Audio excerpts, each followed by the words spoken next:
were trying to have sleep disturbances, and they were trying to take someone that they viewed as unstable to start with, and they were trying to drive him crazy. Now, this is the other thing that was a problem. Two factions developed within the FBI. One, obviously believing negotiation to believe the answer.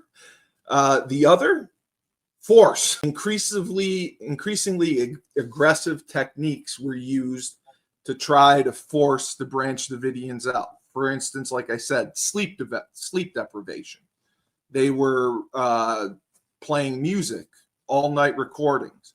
There were jet planes. And, you know, they eventually got combat vehicles from the U.S. Army patrolling the grounds. They were destroying the perimeter fencing and cars that the Branch Davidians owned.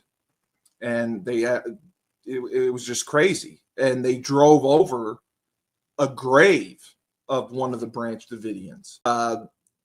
And then, so now the other thing that happened, 2 of the 3 water storage tanks of the main building were damaged during the raid, and the FBI cut power and water to the compound.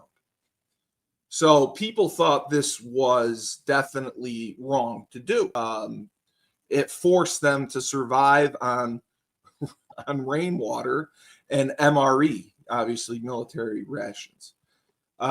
Criticisms were by many people. Many people criticized the tactic of, you know, using sleep and peace disrupting sound against the Branch Davidians. The point was this: they were trying to have sleep disturbances, and they were trying to take someone that they viewed as unstable to start with, and they were trying to drive him crazy.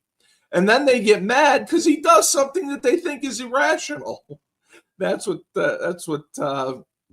several people said. So you already have a guy who's nuts. You think he's unstable, so let's deprive him of sleep, and let's try to drive him even crazier.